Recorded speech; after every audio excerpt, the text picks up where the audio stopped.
semana passada, durante visita do presidente Lula à China, os Correios assinaram um memorando com o grupo Canyon Network, que é o braço logístico da Alibaba Group.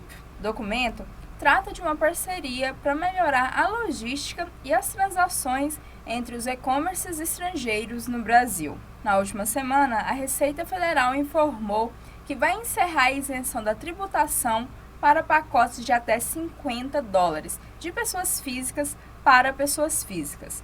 Embora o assunto tenha ganhado grande repercussão negativa, é preciso deixar claro que a isenção de taxa nunca existiu para empresas, mas que as mesmas se passavam por pessoas físicas e realizavam um envio fracionado para burlar a Receita Federal. De acordo com os Correios, em 2022, o Brasil recebeu mais de 176 milhões de encomendas do exterior, o que equivale a 20 mil encomendas por hora. Acontece nesta terça-feira, dia 18, a Assembleia Geral para a tirada de delegados que irão participar do 14º Contact e do Encontro Nacional de Mulheres, que irão acontecer em Brasília. A Assembleia será realizada na sede do sindicato, localizado na Rua Anhangá, na Vila Brasília, em Aparecida de Goiânia, a partir das 19 horas. Filiados e filiadas, participem! Eu sou Larissa Machado e este foi mais um Giro Sindical do programa Plantão Essetista. Até a próxima edição!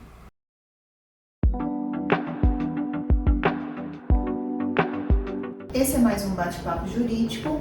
Doutora Gisele, e esses trabalhadores que se reabilitam e acabam perdendo seus adicionais, o salário vai para uma pensão de suporte e o salário cai lá para baixo. O carteiro, por exemplo, fica sem o ADC, Sim. O OTT fica sem o AT, né? E o atendente sem o AG. É realmente uma perda. Bom, nós temos já na Justiça essa discussão e o TST já se manifestou que a perda dos adicionais não decorre de uma vontade do trabalhador, mas de uma patologia que ele adquiriu. Se essa patologia for comprovadamente um nexo de causa com causa ou agravamento pelo trabalho, a gente tem condições de tentar recuperar esse adicional do trabalhador. Mas lembre, tem que fazer prova no processo de que a patologia tem relação direta com o trabalho, seja porque o trabalho é a causa daquela doença, causou um agravamento ou uma maior rapidez que aquela doença se manifestou, ou tem pelo menos ali algum nexo com causa ou agravamento. Então, não é toda a reabilitação que nos permite reconquistar o adicional perdido, é aquela que a gente comprova em relação com o trabalho, que a gente chama de nexo. Bom, o trabalhador que estiver reabilitado, ele deve procurar o dirigente sindical e enviar o certificado de reabilitação, o prontuário médico do correio, ele pede lá, a senha do meu INSS, para que vocês possam solicitar, ou ele mesmo solicita lá as perícias médicas que tem dentro do INSS e manda para vocês. Ficha cadastral, ficha financeira desde a data da reabilitação em diante, um ano antes da reabilitação, 2 anos, a gente precisa saber o último salário que ele teve antes de ir para o INSS e depois ser reabilitado. Então ele manda as fichas financeiras desse período, ficha cadastral, ficha financeira, RG, CPF, comprovante de endereço. Certificado de reabilitação, prontuário do correio, prontuário do INSS.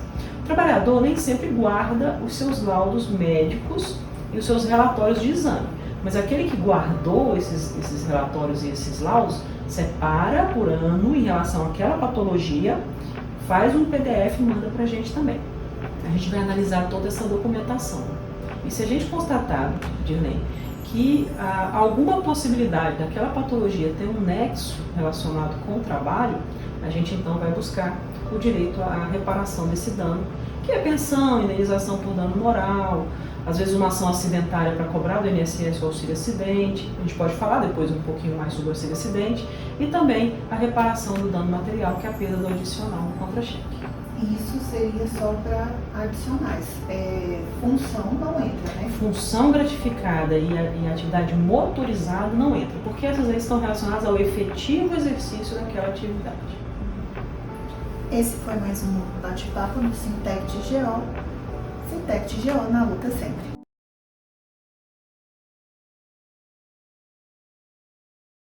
No programa Plantão Essetista desta terça, nós conversamos com a psicopedagoga Tereza Raquel para falar um pouco sobre saúde mental das crianças e adolescentes, principalmente depois das últimas ondas, de violência nas escolas pelo Brasil.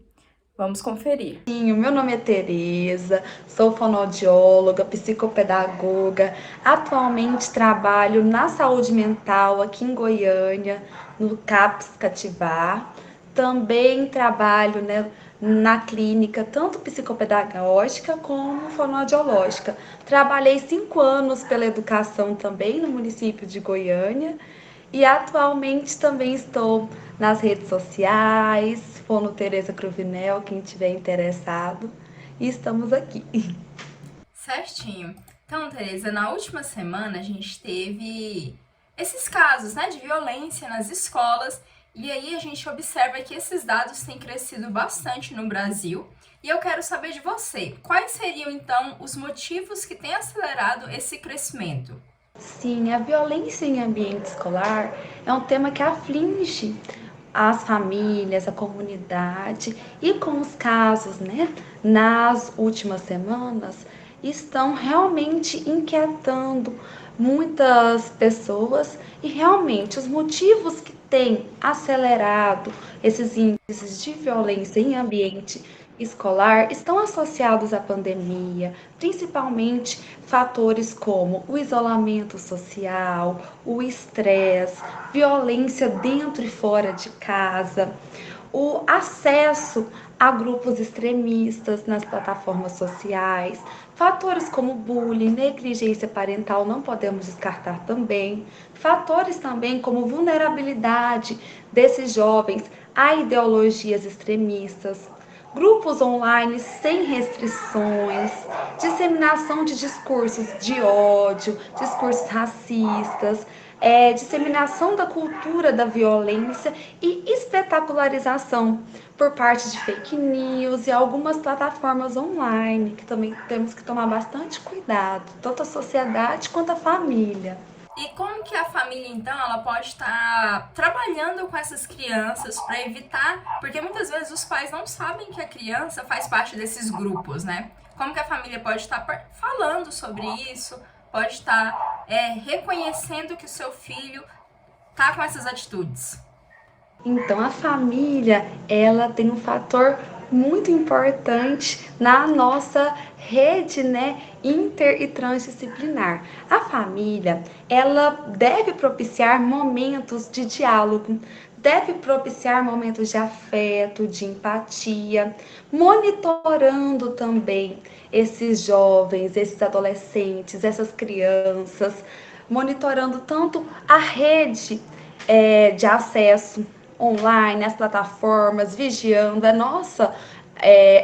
Realmente é importante a família ter esse acesso, principalmente menores de 18 anos.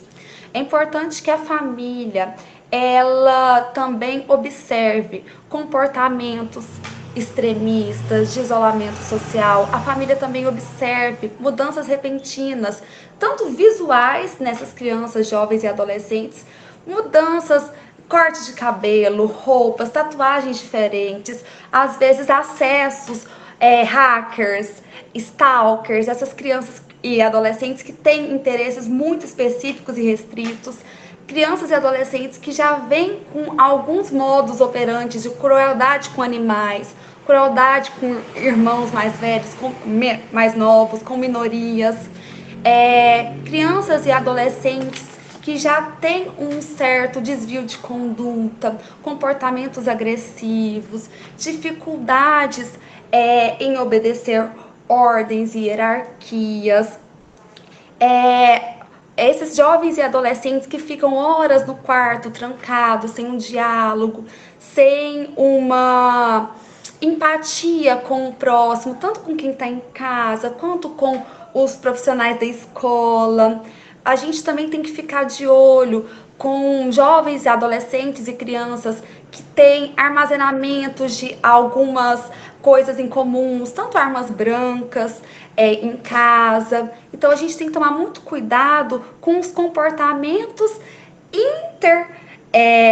de isolamento e quanto extra, visuais, comportamentais e atitudinais. Isso cabe à família, tanto de forma de monitorar as plataformas de acesso, de monitorar com quem que essa criança, esse adolescente está se relacionando, se está se relacionando, monitorar diários, arquivos e também monitorar as plataformas de acesso, principalmente. E para a escola, por exemplo, a gente sabe que hoje em dia nem todas as escolas, principalmente as públicas, não tem, por exemplo, acompanhamento psicológico com as crianças, né? O que a escola pode estar fazendo para evitar que casos como os que aconteceram nas últimas semanas no Brasil ocorram, né? A escola, ela precisa de uma equipe integrada, somando atitudes, valores e saberes entre saúde, saúde mental, educação, segurança pública e trabalhar em conjunto,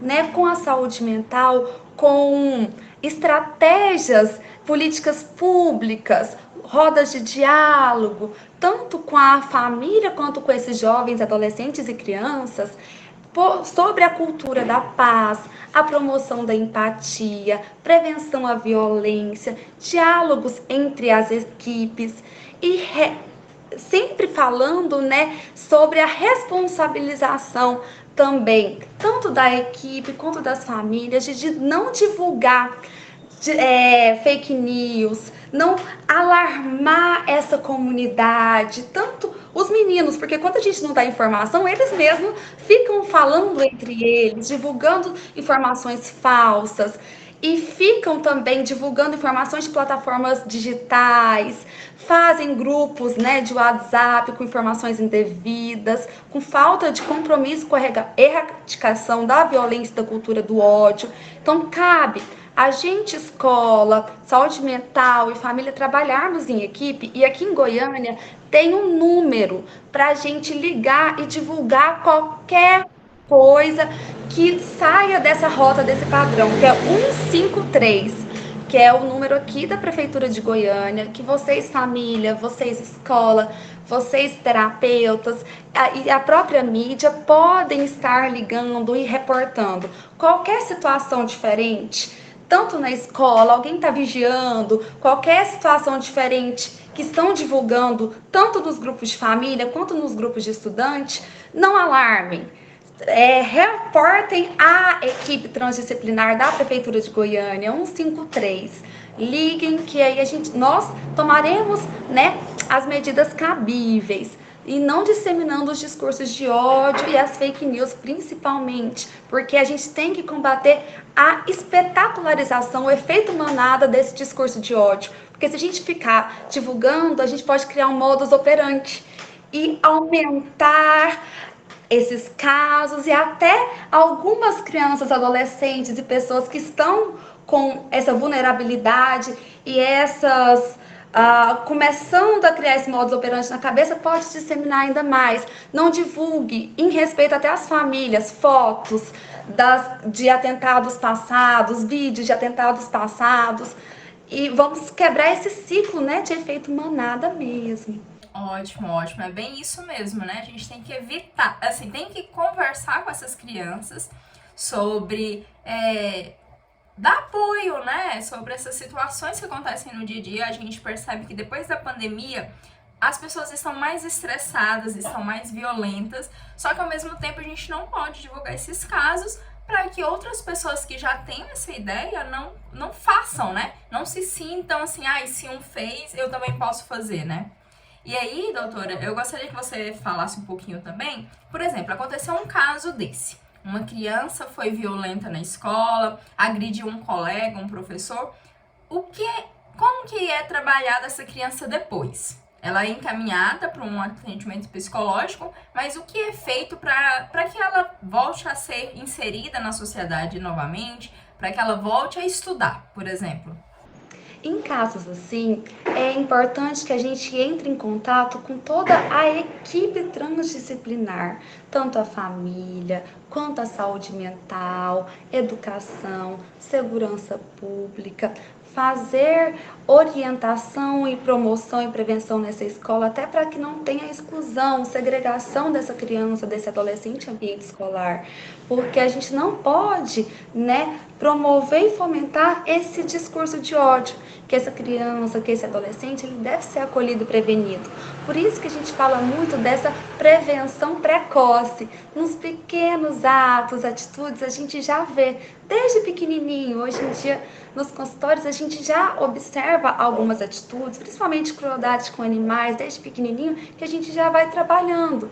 E é importante que a família também não se alarde, que não haja a negação e o bloqueio disso. Eu sei que é normal que a família às vezes negue, bloqueie, espante, mas é importante que busque ajuda, tanto da saúde mental, quanto da escola, da equipe de psicopedagogos da escola, das equipes de orientação parental, tanto das escolas quanto dos centros, né?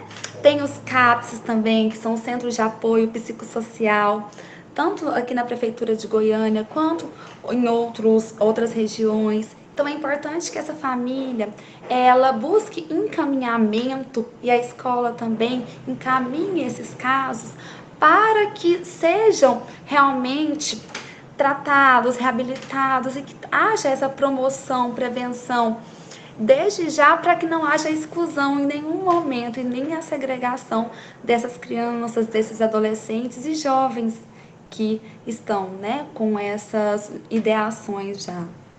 Foi até importante a senhora estar colocando aí sobre o CAPS, né? Porque muitas vezes a sociedade não conhece o trabalho do CAPS.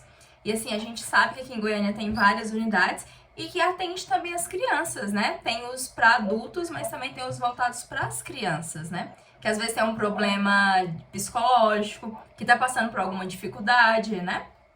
Isso, nós estamos aqui na rede de saúde mental, né? E os CAPs, eles são realmente esse centro de apoio psicossocial e a gente sempre trabalhará em equipe transdisciplinar. Então, temos vários terapeutas, psicólogos, musicoterapeutas, arteterapeutas, fonoaudiólogos, psicopedagogos, terapeutas integrativos, temos também psiquiatras.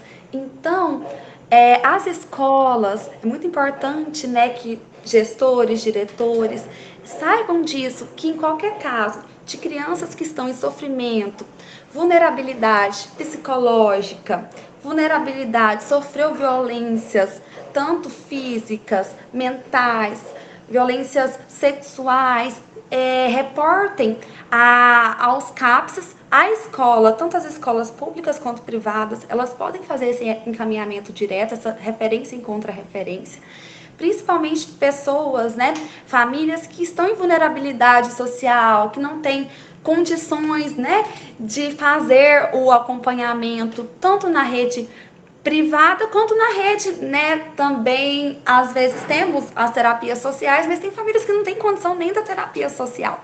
Então é importante que reporte e saiba que tem sim agentes, políticas públicas gratuitas no município, no estado e em ramo federal também. Certo. Então quero agradecer a sua participação, Tereza Cruvinel.